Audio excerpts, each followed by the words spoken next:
കൈക്കൂലിയുമായി excise inspector പിടിയിൽ. ബാറുകളിൽ നിന്ന് പണപ്പിരിവ് നടത്തിയ ഇരിങ്ങാലക്കുട എക്സൈസ് ഇൻസ്പെക്ടർ എൻ ശങ്കറാണ് പിടിയിലായത്. വിജിലൻസ് ഉദ്യോഗസ്ഥർ നടത്തിയ പരിശോധനയിൽ 50,000 രൂപയും 7 കുപ്പി മദ്യവും ഇയാളുടെ വാഹനത്തിൽ നിന്ന് പിടികൂടിയിട്ടുണ്ട്. MS ലിഷോയുണ്ട്. ലിഷോ, ഈ ഓണക്കാലത്തെ കൊയ്ത്താണോ ഇത്? തീർച്ചയായും. അതായത് എക്സൈസ് ഉദ്യോഗസ്ഥൻ ഇത്തരത്തിൽ കൈക്കൂലി വാങ്ങുന്നുണ്ട് എന്ന ഒരു വിവരത്തിൻ്റെ അടിസ്ഥാനത്തിലാണ് വിജിലൻസ് ഇന്ന് പരിശോധന നടത്തിയത്. നേരത്തെ തന്നെ ഇയാൾ നിരീക്ഷണത്തിലായിരുന്നു.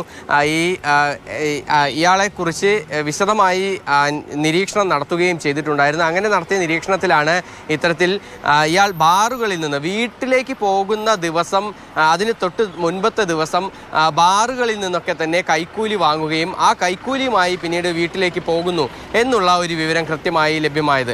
അങ്ങനെ വിവരം ലഭിച്ചതിൻ്റെ അടിസ്ഥാനത്തിലാണ് പിന്നീട് ഇന്ന് വിജിലൻസ് സംഘം ഇതിൽ പരിശോധന നടത്തുന്നത്. ഇന്നിപ്പോൾ ഓണാവധിക്കായി ഈ വിജിലൻസ് എക്സൈസ് ഇൻസ്പെക്ടർ നാട്ടിലേക്ക് പോവുകയായിരുന്നു. തൃശ്ശൂർ ചിറങ്ങരയിൽ വെച്ചായിരുന്നു പിന്നീട് ഇതിനെ ഒരു വാഹന പരിശോധന നടത്തുകയും വാഹനത്തിനുള്ളിൽ നിന്ന് 50,000 രൂപയും 7 കുപ്പി വില കൂടിയ വിദേശ മദ്യവും വിജിലൻസ് സംഘം പിടികൂടിയത്. ഇയാളെ വിശദമായി ചോദ്യം ചെയ്യുന്നതിന് വേണ്ടി വിജിലൻസ് തൃശ്ശൂർ DYSP അടങ്ങുന്ന സംഘം പിന്നീട് ഇയാളെ കസ്റ്റഡിയിൽ എടുക്കുകയും ചെയ്തിട്ടുണ്ട്. ഇനി തുടർ നടപടികൾ സ്വീകരിക്കുകയും ചെയ്യും, കോടതിയിൽ ഹാജരാക്കും.